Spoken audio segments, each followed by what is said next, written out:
Hello students, कैसे हैं आप सभी। आई होप आप सभी बहुत अच्छे होंगे। उसी के साथ हम शुरू करते हैं अपनी आज की वीडियो, जिसमें आज हम पढ़ने वाले हैं अपना Indian constitution BCA first year का सेकंड सेमेस्टर। जैसा कि आप सबको पता है, हमारा बहुत बड़ा सिलेबस है वैसे तो इंडियन कॉन्स्टिट्यूशन का, बस इसके अंदर हम अपना एक सफिशिएंट सिलेबस को कवर करेंगे। चलिए स्टार्ट करते हैं हम अपनी फर्स्ट यूनिट।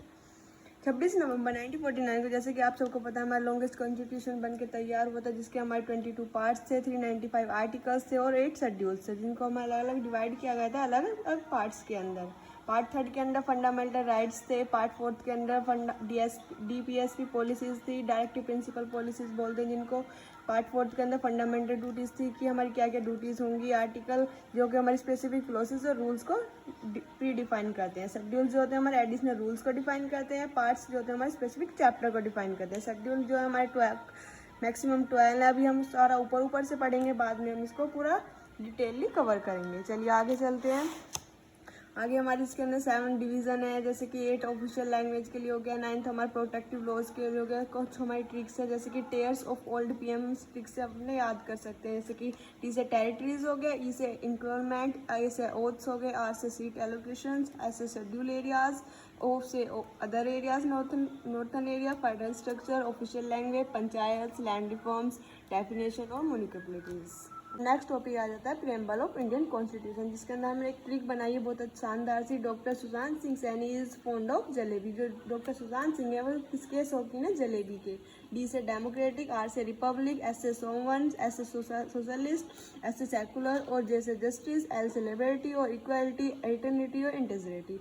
इसके अंदर हमारे सभी राइट्स आ जाते हैं। डेमोक्रेटिक क्या होता है? जो क्योंकि अपने लीडर्स को खुद चूज करने का इक्वालिटी हो, उसे हम डेमोक्रेटिक इंडिया बोलते हैं, जैसे कि हमारे इंडिया को भी डेमोक्रेटिक बोला जाता है। दूसरा हमारा रिपब्लिक होता है, जिसके अंदर हेड ऑफ स्टेट को, जहाँ पे हेड होता है हमारा कोई ना कोई स्टेट का, जहाँ किसी राजा महाराजा का रूल नहीं होता है। सोवन क्या होता है? जहाँ पे हम अपने डिसीजन खुद ले सकते हैं, ना कि हम किसी के अंडर रह के वर्क करेंगे, ना किसी के अंडर रह के हम कुछ भी करेंगे। दूसरा आता है सोशल और सेकुलर। सोशल होता है जहाँ हम इंडिया का ना कोई रिलीजन है ना कोई कास्टिज्म है, समाज में पुअर रिच को कम करना होगा, ये हमारे सोशली वर्क होंगे। राइट्स की बात कर ले। राइट्स वो वाले राइट नहीं जो हमारे हक होते हैं, WRITS वाले राइट्स है, जिसके अंदर हमारे 5 राइट्स आ जाते हैं। हैबियस कॉर्पस, मैंडेमस, प्रोविकेशंस, कोवारेंटो और कैटिकारियो। इसके अंदर क्या होता है कि हम इतना डिटेल तो पढ़ेंगे नहीं, बट क्योंकि इसके मेन टॉपिक नहीं है हमारे सिलेबस का। इसके अंदर हमारे कॉन्स्टिट्यूशनल बॉडीज़ हैं, ये हमारा टॉपिक है, जिसके अंदर 4 मेन बॉडीज़ हैं, जिसमें हम अपनी डायरेक्टली कॉन्स्टिट्यूशन से करा गया, कॉन्स्टिट्यूशन से अमेंड किया गया। सेचुरेटरी क्या होता है? जहाँ हमें अपने कॉन्स्टिट्यूशन में दिए गए स्पेसिफिक लॉज होते हैं। क्वेश्चन क्या होता है? हमारे सुपर पावर को डिसाइड करने को, जिसके अंदर पनिशमेंट वगैरह दी जाती है। एग्जीक्यूटिव क्या होता है? जो स्ट्रेटेजी प्रोवाइड कराते हैं। इसके अंदर एग्जीक्यूटिव बॉडी होती है, statutory, constitutionally cohesive body. Topic आ जाता है हमारे सोर्सेज क्या है हमारे इंडियन कॉन्स्टिट्यूशन के। पहला सोर्स है हमारे शेड्यूल फर्स्ट है, 4th है, 14 है, सेकंड है, 8 है। कॉन्स्टिट्यूशन में हमारे आर्टिकल हैं, उसी तरह हमारे पार्ट है, उसी के सब पार्ट्स हैं, शेड्यूल्स हैं, उनको डिवाइड करा गया है अलग अलग सब कैटेगरीज के अंदर। जैसे कि हमारा आर्टिकल 124 अमेंड किया गया था, जो हमारे बिल को प्रपोज करता है, 103 एक्ट को पास करता है। EWS जो होता है हमारे आरक्षण के लिए बनाया जाता है, OBC कैटेगरीज के। अब तो मे भी जनरल वालों के लिए भी हो चुका है काफ़ी थोड़ा बहुत। 1946 से 1947 तक 11 रिसोर्सेज थे।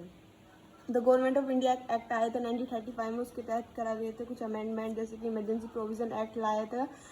वो पार्ट 14 के अंदर आर्टिकल 52 से लेकर 360 तक की बात की जाती है। पब्लिक सर्विस कमीशन हो गए हमारे, जुडिशरी हो गए, फेडरल स्कीम से रिलेटेड हो गए, ऑफिसर्स ऑफ गवर्नर हो गए हमारे, यूनाइटेड स्टेट ऑफ अमेरिका जैसे फेडरल राइट्स हैं, जिससे हमने फेडरल राइट्स लिए थे, जुडिशल रिव्यू लिया था और इम्पीचमेंट किया था हमारे प्रेसिडेंट को रिमूव। टॉपिक आ जाता है हमारा आर्टिकल ऑफ इंडियन कॉन्स्टिट्यूशन। हमारे कॉन्स्टिट्यूशन के अंदर टोटल 395 आर्टिकल्स हैं, जिसको हम अब एक ब्रीफली रिवीजन करने वाले हैं। जैसे कि हम फंडामेंटल राइट्स पढ़े हैं हमने, 6 फंडामेंटल राइट्स हैं हमारे। क्या क्या मौलिक अधिकार होते हैं वो हमारे 6 होते हैं, जैसे कि आर्टिकल फंडामेंटल 5 के अंदर 14 से लेकर 18 तक राइट टू इक्वलिटी का अधिकार है। आर्टिकल 19 से 22 तक हमारे फ्रीडम का है। 1923 से लेकर 24 तक हमारे राइट अगेंस्ट एक्सप्लॉयटेशन के कारण है।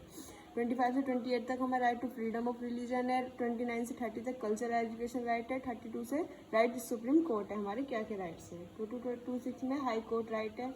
DPSP क्या होती है? हमारे directive principle of state policy की, हमारे प्रिंसिपल के हमारे स्टेट के खिलाफ क्या अपने राइट्स होने चाहिए। प्रेसिडेंट्स की पावर को बेंड कर सकते हैं, काउंसिल ऑफ मिनिस्टर ऐड कर सकते हैं, अटॉर्नी जनरल को रिमूव करने की पावर है हमारे। सबके सब हमारे राइट्स होते हैं, जो हम अपने CAG, FCAI, ECS के अंदर हम कर सकते हैं।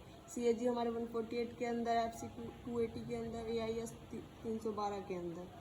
फंडामेंटल राइट्स के अंदर यूएस ने बिल किया, जिस यूएस बिल से इंस्पायर होकर हमने लिया था, पार्ट 3 के अंदर है, जिसके अंदर आर्टिकल 12 से लेकर 35 तक की बात की जाती है। मैग्ना कार्टा ऑफ इंडिया से लेकर, इसे हम पहले रिटन डॉक्यूमेंट के नाम से जानते थे।